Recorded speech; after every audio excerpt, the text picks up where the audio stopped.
Hello भाइ नमस्ते, के गर्दैछौ? हजुर नमस्ते। के गर्दै भन्दा चाहिँ यो चाहिँ हाम्रो माछालाई दाना हो, एक प्रकारको घाँस पिने माछा। घाँस पनि माछाको दाना? हजुर, यो चाहिँ हाम्रो गरास भन्ने माछा हुन्छ। हजुर हजुर, त्यसलाई चाहिँ हामीले घाँस चाहिँ खुवाउँछौँ, दानाको रूपमा चाहिँ घाँस पनि खुवाउँछौँ अनि दानाहरू पनि खुवाउँछौँ। त्यही हो। ए अनि यहाँ चाहिँ सुनिरहेको थिएँ तिमीले चाहिँ धेरै बिगाहरूमा माछा पालन गरेको अरे भन्ने है। अनि यो न्युजहरू अपडेटहरू चाहिँ त्यो फैलेको छ के जताततै फैलिएको। अनि फेरि यस्तो यहाँ आइकन भाइसँग नि पसेर जाम भन्ने भयो, अनि त्यो भएर पसेको। अनि कति बिगा जग्गामा चाहिँ फिस फार्मिङ गरिरहेछौ त? अहिले चाहिँ हाम्रो चाहिँ लगभग भन्नुपर्दा चाहिँ यताको यो चाहिँ हाम्रो 10 कट्टाको छ। यता देखाउनुहोस्, यताको खेत चाहिँ कता खै चाहिँ पोखरी चाहिँ हाम्रो 10 कट्टाको छ यो चाहिँ। हजुर। अनि यो चाहिँ हाम्रो लगभग त्यस्तै 6-7 कट्टाको छ। अनि यस्तै चाहिँ हाम्रो पोखरीहरू छन्, लगभग 10-12वटा पोखरीहरू छन्। अनि यतिमा चाहिँ हाम्रो होला 8-9 बिगा जति खेतमा चाहिँ हामीले पोखरीहरू बनाएर माछा पाल्ने गरेका छन्। ए हजुर। अनि कुन कुन प्रकारका माछाहरू छन् यसमा चाहिँ हाम्रो अलिक धेरै प्रकारका माछाहरू हुन्छन्। एउटा गरास भन्ने हुन्छ, गरासले भर्खर चाहिँ मैले घाँस हालिदिएको छु, त्यो गरासलाई हो। त्यो गरास माछाले चाहिँ घाँस पनि खान्छ अनि दाना पनि खान्छ। अनि त्यसलाई घाँस हालिदिँदाखेरि के फाइदा हुन्छ भन्दाखेरि जो घाँस खाएर त्यसले चाहिँ अलिकति हुन्छ नि त, दिशा गरेपछि अरू माछालाई दाना बन्ने तरिकाले त्यो हामी चाहिँ घाँस काटेर हालिदिएको हुन्छौँ। हाम्रो चाहिँ पोखरीमा चाहिँ एउटा सिल्भर हुन्छ, गरास हुन्छ, नैनी, बिकेट अनि यस्तै विभिन्न थरीहरूको माछाहरू राख्छौँ। ए अनि यो चाहिँ के हो, आफै एक्लै गरिरहेछौ कि बुवाहरूसँग मिलेर गरिरहेछौ कि के छ, कस्तो छ? यस्तो के हो भन्दाखेरि म चाहिँ रिसेन्टली बाह्रको इक्जाम दिएर बसेको मान्छे हो। अनि त्यसपछि अब बाहिरले त भन्छन् नेपालमा के पो गर्न सक्छस् र तैँले भनेर, त्यही पनि मैले चाहिँ एउटा छुट्टी जोस निकालेर नेपालमा बसेर केही गर्नुपर्छ भन्ने आँट निकालेर मैले यति चाहिँ फिस फार्मिङहरू खोलेँ। अनि त्यसपछि अहिले चाहिँ मेरो त्यस्तो घाटा भन्ने चाहिँ गएको छैन यो बिजनेसमा चाहिँ, जो राम्रै चलिरहेको छ। अहिले यताउति हेर्दाखेरि माछाहरू पनि टाइममा बेच्ने, सबै कुराहरू टाइम म्यानेज गरेर मैले चाहिँ यताउति गरिरहेको छु। अनि त्यही नै चलिरह। अब काम गर्न चाहिँ म एक्लै नै छु अहिले त। अब केही टाइमपछि चाहिँ मैले यस्तो काम गर्ने मान्छे पनि राख्दैछु, अलिकति बिजनेसलाई बढाएर चाहिँ काम गर्नेहरू मान्छे राख्ने सोचिरहेको छु। त्यस्तो काम पनि खासै गाह्रो छैन, हल्का फुल्का माछालाई टाइममा दाना दिने मात्रै हो। त्यही हो, त्यस्तो गाह्रो पनि काम छैन। यति कतिजना खान् पोखरीहरू, कतिवटा खान्? अहिले चाहिँ हाम्रो पोखरी चाहिँ लगभग 11वटा जति छन्। 11वटा छन् है? हजुर हजुर। ए अनि एमङ यिनी मध्ये कुन चाहिँ अलि विशेष, कुनमा धेरै अलि माछा खान् ठुल्ठुला है, कस्ता माछाहरू मिठा हुन्छन् कि बताइदिन्छौ? हजुर, यस्तो हाम्रोमा चाहिँ माछा धेरै भन्ने चाहिँ हुन्न। हाम्रो चाहिँ अहिले 3वटा पोखरी नर्सरी बनायौँ। अनि त्यसपछि चाहिँ अरू पोखरी चाहिँ ठुल्ठुलै छन्, माछाहरू ठुल्ठुलै रहन्छन्। नर्सरीमा चाहिँ के हुन्छ भन्दाखेरि हाम्रो सानो बच्चाहरू माछा हुन्छन् नि, त्यो नर्सरीमा राख्छौँ सुरुमा त। त्यसपछि अरू पोखरीको माछाहरू बेचेर नर्सरीमा भएका माछाले त्यसमा सिफ्ट गरेर फेरि त्यो नर्सरीमा नयाँ माछा ल्याएर राख्छौँ। त्यसरी हाम्रो चाहिँ रोटेसन गरी बेच्ने। ठुला सानो भन्ने त्यस्तो हुँदैन, पोखरीमा पानी मुनि त कसैले देख्न सक्दैन नि त। त्यही भएर कारणले होइन, त्यही पनि माछाहरू चाहिँ कति दिन या कति महिनामा चाहिँ खाने हुन्छ, बाहिर बिक्री गर्न सकिन्छ, स्पेसल्ली अलि आफूलाई घाटा नपर्ने तरिकाले? त्यस्तो त अब मान्छे हेरी हुन्छ। तपाईँले भर्खरै नै पैसा चाहियो भने त 1 महिनामा 2 महिना बेच्दा पनि भयो। लगभग आफूले एकदम ठुल्ठुलो माछा गराएर धेरै नै आम्दानी गर्नु छ भने त अब तपाईँले 4-5 महिनामा ठुल्ठुलो गराएर बेच्न पनि सक्नुभयो। नै भन्दा माछा खाने चाहिँ तपाईँको 2 महिना या 2.5 महिना 3 महिना समथिङमा हुन्छन् मान्छेको माछाहरू। 2-2.5 किलोका 3 किलोका हुन्छन्। अनि मान्छेहरू माछा चाहिँ अलिकति अब तपाईँले के गरेर खानुहुन्छ भन्ने कुरो हुन्छ। एउटा ग्रेभी बनाएर खाना भयो, घरमा रसहरू, एउटा फ्राई गरेर खाना भयो होइन। फ्राई गरेर खानको लागि तपाईँको अलि कमन भन्ने माछा चाहिँ मिठो हुन्छ। कमन भन्ने माछा अनि एउटा चाहिँ साँधेको माछा, अनि फेरि यो सुनिरहेको थिएँ साँधेको माछा। अब त्यो चाहिँ हाम्रो घरतिर चाहिँ एउटा रिसोर्ट छ, सबैले फिस भिलेज रिसोर्ट भन्ने। त्यो चाहिँ हिजो म बसिरहेको थिएँ, भन न। त्यहाँ चाहिँ अलि फेमस छ यस्तो माछाको अचारहरू, यस्ता साँधेको, अनि त्यसपछि माछाको आइटमहरू त्यहाँ बनाउँछन्। हामीले पनि यहाँदेखि त्यहाँ दिएर जाम न उता हिँड कि कस्तो छ, हामी देखाऊ। तपाईँले त म भिजिट गराइहाल्छु नि, भइहाल्छ।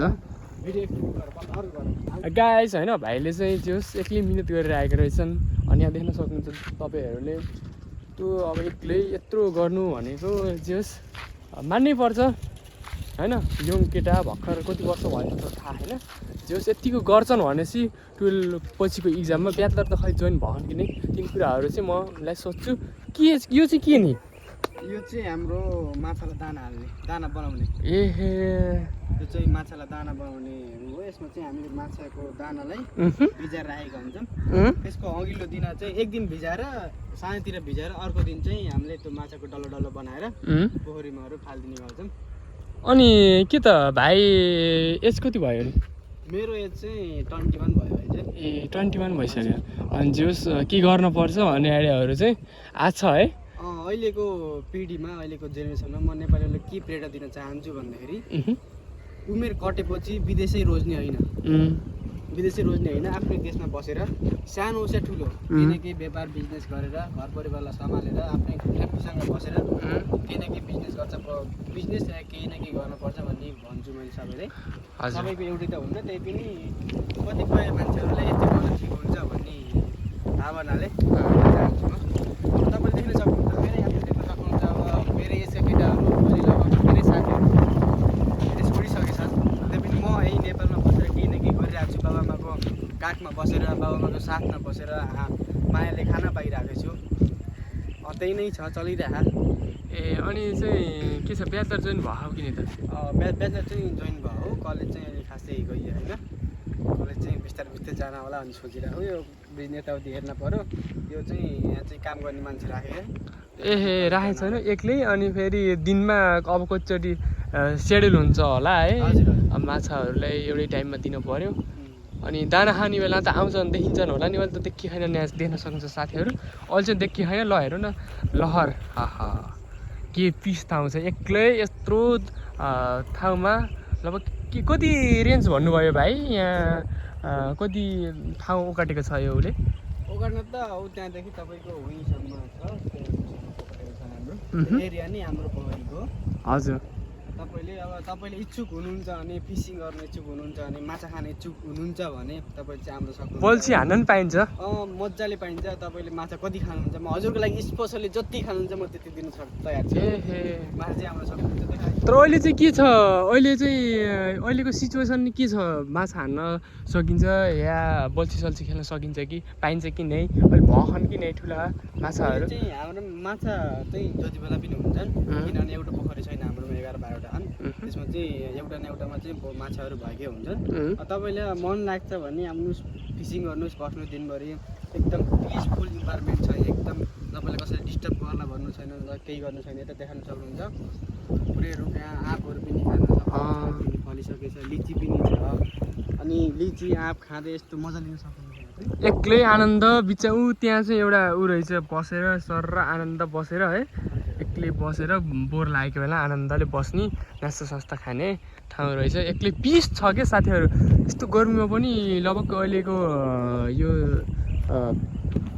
मौसममा पनि यत्तिको पिस हुनु आनन्द टक्क दामी छ यो ठाउँ चाहिँ मलाई लास्ट मन पर्यो है त अनि अरू केही भन्न छ कि भाइ के छ अरू अब बुवा मम्मी लगायत अरू फ्यामिलीहरूले सपोर्ट गर्नुहुन्छ होला बेला बेला अनि प्लान के बनाएर आएछौ विदेशतिरको होइन नेपालमै गर्ने हो कि अनि के कतिको आम्दानीहरू ल्याउन सक्छौ बेनिफिट ल्याउन सक्छौ केही बताइदेऊ न त छोटोमा मलाई चाहिँ के हो भन्दाखेरि फ्यामिलीको सपोर्ट पनि एकदमै छ मलाई अनि म चाहिँ मेरो एज भनेको टिन एज नै हो अहिले चाहिँ अनि अहिलेको एजमा चाहिँ छोरोले यति गर्न सक्छ भन्ने कुरा चाहिँ बाबाआमाले एकदम प्रेरणाकै छन् कि खुसी नै छन् मेरो बाबाआमाले एकदम मलाई सपोर्ट गरिरहन् मेरो फ्यामिली पनि एकदम सपोर्टिभ हुनुहुन्छ किनभने अब म नभएको बेलामा यताउति आएर सम्हालिदिने म यताउति गएको बेला हेरिदिने गर्नुहुन्छ त्यही नै ठुलो कुरा हो बाबाआमाले सपोर्ट गर्ने ठुलो कुरा हो अनि बाबाआमालाई चाहिँ मैले सपोर्ट गर्छु किनभने बाबाआमाको साथमा बसेर मैले नि त केही गर्न पाइरहेको छु अनि यसबाट चाहिँ तपाईँले त्यस्तो घाटा भन्ने चाहिँ केही पनि हुँदैन अनि टाइम टाइममा दाना हाल्यो जति त्यसलाई केयर गर्यो त्यति नै आफूलाई हुने हो त्यही नै हो जति आफूले केयर गर्यो त्यति आफूले नै हुने हो अनि म नेपाली युवालाई के भन्न चाहन्छु भन्दाखेरि विदेश नजाऊ नेपालमै केही गर नेपालमा केही गर जे गरे पनि नेपालमै छ त्यो भन्न चाहन्छु यही नै हो अरू त यसबाट चाहिँ फाइदा चाहिँ भइरह जे चलिरह अब मैले एउटा गाडी किन्दैछु अब एउटा फाइनल्ली यही उबाटै माछा बेचेर